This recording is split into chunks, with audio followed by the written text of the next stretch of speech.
Escuche a continuación Cátedra Radial, un espacio de libre cultura para todos los cubanos, presentado por Radio República. Cátedra Radial le ofrece entrevistas que van más allá de la censura, temas que ayudan a enriquecer el espíritu y el intelecto humano. Ya está en el aire Cátedra Radial, con su moderador y analista, Aramis Pérez.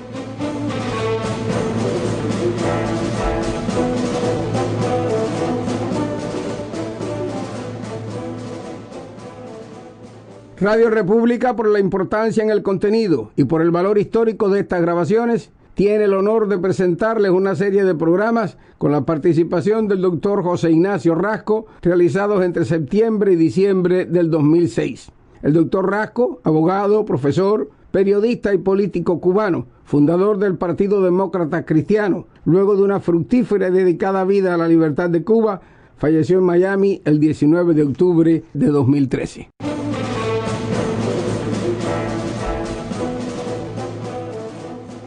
Saludos amigos y bienvenidos a otra edición de Cátedra Radial, un foro de libre cultura para todos los cubanos. Les habla su servidor Aramis Pérez. Nos encontramos hoy conversando de nuevo sobre la ética y la política con el doctor José Ignacio Rasco, fundador del Partido Demócrata Cristiano de Cuba y el Instituto Jacques Maritain. Buenas, profesor, ¿cómo está? Muy bien, encantado Aramis de compartir contigo todas estas cosas tan interesantes que tienen que ver con los derechos humanos. Me parece muy interesante este miniciclo dentro de nuestra serie sobre la ética y la política, y estamos enfocándonos en la Declaración Universal de los Derechos Humanos. La verdad que me parece algo fundamental. Esta declaración forma un marco dentro del cual todas las democracias que han suscrito esta declaración intentan regirse. Seguimos entonces con nuestro análisis de la declaración, pasando al tercer artículo, que afirma: todo individuo tiene derecho a la vida, a la libertad y a la seguridad de su persona. Breve el artículo, pero sustancioso, y que en definitiva no es nada más que una ampliación de todo lo anterior que hemos estado fundamentando en estos programas. Todo individuo tiene derecho a la vida. Claro que la vida es esencial. Si no hay vida, no se puede ejercer ningún derecho. Por eso aquí cabe condenar también el aborto, porque va contra la vida de un ser humano que todavía no se ha desarrollado suficientemente, pero que ya tiene vida, y por consiguiente no hay derecho a nadie a asesinar la vida, aunque sea un embrión, aunque sea un feto. Y la libertad, pues claro, eso hemos hablado ya tanto que realmente pues no hay ni que explicar, que la libertad tiene que ser en todos los órdenes: en el orden personal, en el orden social, en el orden político, en el orden del pensamiento, etcétera, etcétera, etcétera. De modo que la libertad, pues eso creo que todo el mundo lo tiene que entender perfectamente. Y la seguridad de su persona, quiere decir que hay que respetar la integridad de la persona, hay que respetar el derecho a que ande libremente sin ser perseguido, sin razón alguna, ni golpeado, ¿no? De modo que contra todo tipo de opresión de la persona física, incluso del ser humano, hay que combatirlo. Eso es tan absurdo, que a pesar de esta cosa que es tan elemental, en Cuba no se respeta el derecho a la vida. Fíjense cuántos paredones ha habido en Cuba, cuántos fusilamientos, unos públicos y otros secretos, y la libertad, porque no hay libertad política, no hay libertad ni para entrar y salir del país, no hay libertad de partidos políticos, no hay libertad de enseñanza, no hay libertad para nada. Y la seguridad de su persona, sabemos que esa seguridad siempre es violada por los factores policíacos, los factores gubernamentales.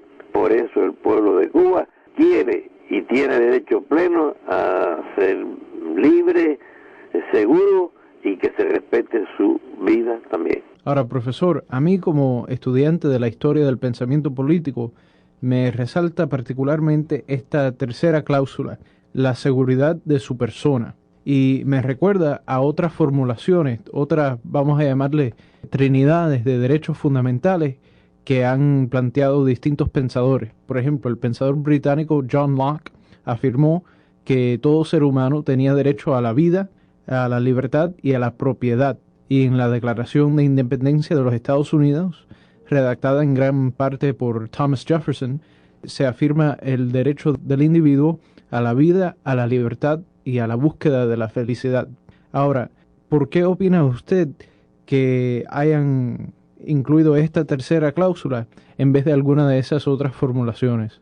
Yo creo que si la persona no se siente seguro, si tiene que salir con miedo a su casa, si tiene que sentirse perseguido, si siente que en algunos lugares no lo dejan ni entrar sin fundamento ninguno, que no puede conversar en un parque libremente porque se lo llevan preso, por ejemplo, o porque lo golpea una persona representativa de algún tipo de autoridad. Yo creo que la seguridad de la persona es un factor fundamental para que pueda expresarse con plena libertad, con pleno derecho. Pasemos ahora al cuarto artículo que afirma: nadie estará sometido a esclavitud ni a servidumbre. La esclavitud y la trata de esclavos están prohibidas en todas sus formas. Porque la esclavitud es la negación de la libertad, efectivamente. Es la opresión de un grupo de señores frente a una raza, frente a un grupo social, frente a una tribu, de modo que no se puede permitir, no se puede tolerar de ninguna forma ese tipo de esclavitud que afortunadamente ya ha pasado, por lo menos de modo legal, porque hubo un tiempo que en los códigos pues se establecía el derecho a la esclavitud, ¿no? En unos países con más fuerza, con más violencia que en otros. Afortunadamente creo que en las colonias hispánicas fue un poco mejor tratado la esclavitud, pero dentro de ese concepto de negación de la libertad humana que es horrible y que no podemos defender ni aceptar en ningún momento. De modo que la esclavitud es una de las cosas más ingratas que todavía en algunos países, en algunos lugares todavía se practica, pero más o menos solapada, y es decir, más o menos encubierta, pero no es con un reconocimiento absoluto y total legal. Yo creo que en esto, por ejemplo, la colonización española fue mucho más libre frente a los indios, que los consideraban como vasallos y no esclavos, como le dijo la reina Isabel la Católica a Colón cuando se apareció en la corte con un grupo de indios, y entonces la reina indignada le pregunta: ¿pero quién es el almirante para hacer esclavo a mis vasallos? Porque había el concepto imperial en cuanto a los indígenas, como formando parte de un territorio de un gran imperio, como fue el Imperio Español. No se tuvo, sin embargo, ese criterio frente a la esclavitud y se admitió como una necesidad para mano de obra, y por eso los padres como Las Casas, Rentería, Montesinos, en Cuba, en Santo Domingo, fueron contrarios a la esclavitud y fueron contrarios a la encomienda, porque aunque la encomienda era una forma solapada de esclavitud, había que quitarle el disfraz que tenía, aunque no dudo que las intenciones fueran buenas, porque era una manera, se trataba de, teóricamente por lo menos, de educar al indio a cambio de la prestación de ciertos servicios, ¿no? Pero que en la práctica, pues el colono, el conquistador, abusó muchísimo de los infelices indios. Profesor, a pesar de esos cambios que usted señala, que son trascendentes, han tenido ramificaciones enormes en el mundo, también creo que es importante señalar que la esclavitud permanece aún en el mundo moderno, en el siglo XXI. Quizás no es la esclavitud de forma clásica, acordada en un contrato, pero hemos visto, por ejemplo, la utilización en una escala masiva de la obra esclava en sistemas totalitarios, tales como la Unión Soviética, tal como se vive en Cuba. Y también quizás podemos señalar que la negación de la libertad económica, que también es un derecho humano, convierte a el sistema que niega ese derecho en un tipo de esclavismo. Me parece que has apuntado una cosa sumamente importante y sumamente trascendente, porque efectivamente hay formas larvadas o escondidas o enmascaradas de esclavitud, y en el terreno económico también efectivamente hay una esclavitud. Hay sistemas todavía que no reconocen un horario limitado, por ejemplo, de trabajo, o son unos sueldos de miseria tan grandes que prácticamente, aunque no se diga, por la necesidad forzosa de una familia, el hombre tiene que convertirse en la práctica en un esclavo del amo que lo manda y dirige y obliga. modo que está muy bien ese señalamiento que tú has hecho. Están escuchando Cátedra Radial, un foro de libre cultura para todos los cubanos. Nos encontramos conversando con el doctor José Ignacio Rasco sobre la Carta Universal de los Derechos Humanos. Profesor, retomando el tema, han habido muchos pensadores que han intentado justificar la esclavitud según distintos criterios, ¿no es cierto? Los tratadistas han dicho que la esclavitud en cierta forma fue un modo de mejorar la situación en la guerra entre los vencedores y los vencidos, puesto que en lugar de fusilarlos como se hacía originalmente muchas veces de una tribu frente a otra, por ejemplo, a condición de salvarles la vida, entonces lo esclavizaban, es decir, lo ponían a trabajar bajo las peores condiciones y infamantes para la dignidad de la persona humana. Pero en cualquier caso hay que condenar tanto la esclavitud como ese trabajo abusivo que tú has señalado también. En el quinto artículo, al cual pasamos ahora, la declaración afirma: nadie será sometido a torturas ni a penas o tratos crueles, inhumanos o degradantes. Yo creo que también es, por supuesto, hay que respetar la integridad de la persona humana. Y es sí hemos visto cómo los regímenes, aun a veces con capa de democracia, aun a veces, aunque hagan elecciones, y aunque figure un poder legislativo, judicial y de cualquier índole, ¿verdad?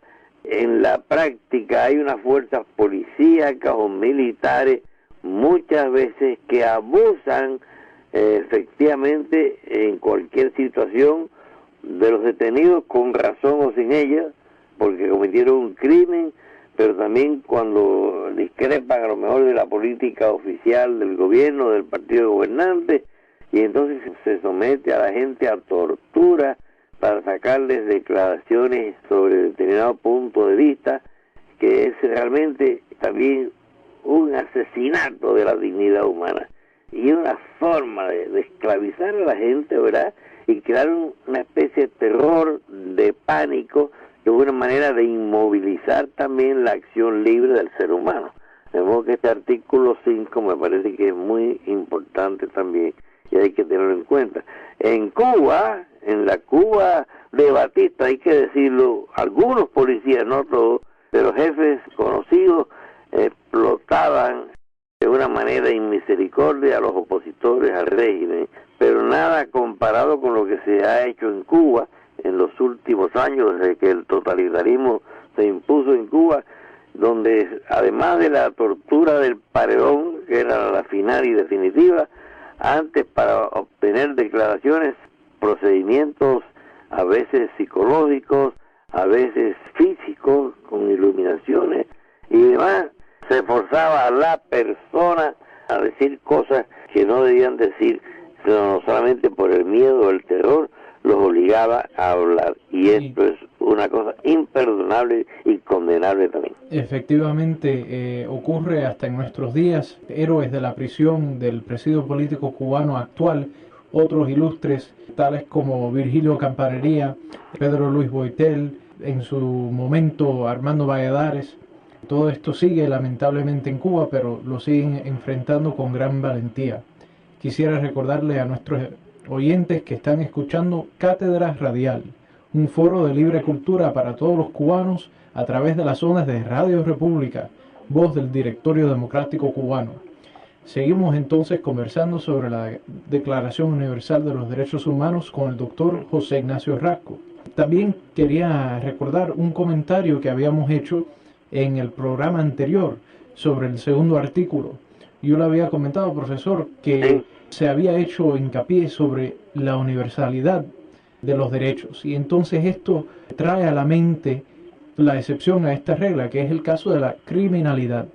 En casos criminales uno ya pierde los derechos que tenía, pero estos son derechos civiles en casi todos los casos. La dignidad humana, hasta en casos criminales, no se puede comprometer, como vemos señalado en este quinto artículo. Exactamente. Sí, hay que respetar en cualquier circunstancia el derecho a la libertad y a expresarse libremente sin coacción o tortura de ningún tipo. De modo que muy bueno tu señalamiento.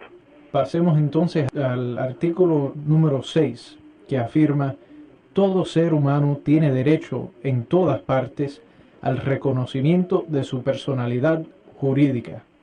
Y aquí me interesaría mucho su comentario, profesor, porque no estoy muy claro sobre el concepto de una personalidad jurídica. Mire, yo creo que el concepto de personalidad jurídica puede referirse, en primer lugar, a la persona humana, en algún caso, ¿no?, que es la persona prioritariamente, pero también cualquier asociación que se organice, cualquier sociedad que legalice su situación de acuerdo con las normas y procedimientos establecidos en cualquier país, cualquier Estado de Derecho, pues tiene sus reglas, su normatividad para que la persona jurídica, que puede ser una compañía de propiedad, o puede ser una compañía de seguro, o puede ser una universidad, es decir, cualquier entidad que tenga derecho especial por su propia condición, inscrita debidamente en los registros de propiedad como persona natural o jurídica, tiene que ser respetado en toda su integridad, igualmente que si se trata de una simple persona. De modo que un grupo de personas se asocian para una actividad mercantil o social o de caridad o de religión o lo que sea, tiene derecho a que se reconozca también la individualidad de esa personalidad, y en tanto en cuanto es una individualidad colectiva, tiene derechos y obligaciones que cumplir de acuerdo con las normas establecidas en el derecho público o privado, según el caso. En ese caso, pues también se aplica el principio del respeto a esa persona humana como si se tratara efectivamente de una entidad personal, incluso cuando esa persona jurídica viola cualquier precepto, cualquier ley, cualquier disposición administrativa, puede ser juzgada y condenada esa sociedad igual que si fuera una persona humana. De modo que por eso, dentro de un Estado de Derecho, esto tiene que regir con la moral y con la entidad de código y de juridicidad que tiene, y hay que tener derechos, pero también obligaciones, o derechos a ejercer su profesionalidad en cualquier campo, y obligación también de respetar las leyes de esa relación, sea comercial, sea académica, sea deportiva, lo que sea. El individuo, cuando se agrupa en sociedad, en una pequeña sociedad, pues todos los derechos y obligaciones que tiene la persona individual los lleva también a esa sociedad, y por consiguiente no puede ser un sistema de inmunidad que ampare, proteja y no reconozca las obligaciones sociales que puede tener esa entidad jurídica. Sí, efectivamente, en un Estado de Derecho se podría esperar que una organización tal como los Comités de Defensa de la Revolución o la Unión de Jóvenes Comunistas, cualquier organización que existe dentro de la pseudo legalidad actual cubana, podría ser juzgada según los crímenes que ha cometido, y tendría la protección de la ley dependiendo en... Fíjate, por eso cuando esos organismos cívicos o sociales o políticos cometen actos, por ejemplo, como es esa cosa de esas jornadas de agresividad contra una persona, contra una familia. Los actos de repudio. Los actos de repudio, como tú dices muy bien, son condenables totalmente, por supuesto. Nadie tiene derecho a ofender a la persona humana agrupada o solitaria en ninguna circunstancia. Sí, el artículo número 7 va ampliando este tema. Lo voy a leer para ver cómo va desenvolviéndose esta temática. Afirma: todos son iguales ante la ley y tienen, sin distinción, derecho a igual protección de la ley. Todos tienen derecho a igual protección contra toda discriminación que infrinja esta declaración y contra toda provocación a tal discriminación. Sí, señor. Yo creo que esto abunda en lo que antes decíamos ya, ¿no?, en el artículo 6. Yo me acuerdo, por ejemplo, que algunas entidades propietarias en los Estados Unidos hace unos años pues no le daban derecho, por ejemplo, a una persona a alquilar una propiedad, porque era latina, porque era cubana, porque era negro. No, eso no se puede permitir de ninguna manera. Y en las guaguas también, en los ómnibus públicos, pues esas personas jurídicas que tenían una red de guaguas, como decimos en Cuba, de ómnibus, pues no permitían que entraran ciertos elementos, por ejemplo, de la raza de color, o si entraban tenían que sentarse ominosamente en los últimos 2 asientos, y si iban llenos ya, pues tenían que quedarse de pie, aunque hubiera adelante más asientos vacíos. Esto es, por supuesto, una ofensa, una violación de los derechos humanos más fundamentales. Y también vemos el fenómeno de la imparcialidad de la ley. Me recuerda a una frase de Santo Tomás Moro, en cual afirmó que le daría el beneficio o la protección plena de la ley hasta al mismo diablo, y si fuera justa la causa del diablo, le daría la razón en una corte. Muy interesante, muy buen punto de vista, efectivamente. Es decir, que puede ser que un santo varón o un hombre muy ilustrado, un erudito, se equivoque en un momento determinado, y por el hecho de que sea en otro campo, en ese campo mismo, muy versado, no le da el derecho a cometer ninguna irregularidad. De modo que ahí cae todo el mundo. Ahora, si el diablo hace una cosa buena, pues hay que reconocer que la cosa es buena y no se le puede condenar tampoco, porque sea una entidad diabólica, hipertrofiada moralmente o atrofiada. De modo que me parece este punto de vista muy interesante. Pasemos entonces al último artículo que vamos a tener tiempo de analizar en el programa de hoy, el número 8, que afirma: toda persona tiene derecho a un recurso efectivo ante los tribunales nacionales competentes, que la ampare contra actos que violen sus derechos fundamentales reconocidos por la Constitución o por la ley. Me parece muy interesante también este artículo, porque no basta reconocer el derecho ajeno, no basta reconocer las infracciones contra ese derecho ajeno, sino que hay que darle un camino, una vertiente, un instrumento de defensa para que esa persona natural o jurídica, violada en sus derechos fundamentales, pueda ejercer el derecho, digamos, de réplica o de alzada, o sea, de combatir la injusticia de que ha sido víctima. Por consiguiente, este artículo 8 me parece que hace exactamente muy bien cuando reconoce el amparo, una ley de amparo contra actos de violencia en sus derechos fundamentales. Yo tengo derecho a protestar, a educar, a resolver mis conflictos, pero hay que darle entonces una canalización jurídica. O sea, los modos de resolver en una sociedad de derecho, en un Estado de derecho, en una sociedad civilizada, no es a puñetazo, no es a tiro, no es con la violencia, porque la violencia siempre engendra más violencia. Y aparte que muchas veces la persona ofendida, pública o privada, no tiene suficiente poder o capacidad para defenderse. Entonces hay que tener instrumentos en toda sociedad, recursos legales, en otras palabras, para que pueda acudir ante los tribunales competentes y protestar de la violación de sus derechos más elementales. Bueno, pensando precisamente en la restauración de la justicia en nuestra República de Cuba y en el respeto a los derechos de todo ser humano, vamos a cerrar este programa. Los invitamos a ustedes, nuestros oyentes, que nos escuchen de nuevo en otra edición de Cátedra Radial, un foro de libre cultura para todos los cubanos. Les ha hablado su servidor Aramis Pérez.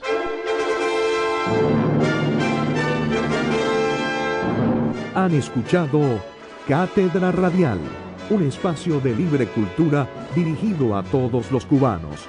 Les esperamos en una próxima edición de Cátedra Radial, conducido por Aramis Pérez. Cátedra Radial fue una presentación exclusiva de Radio República.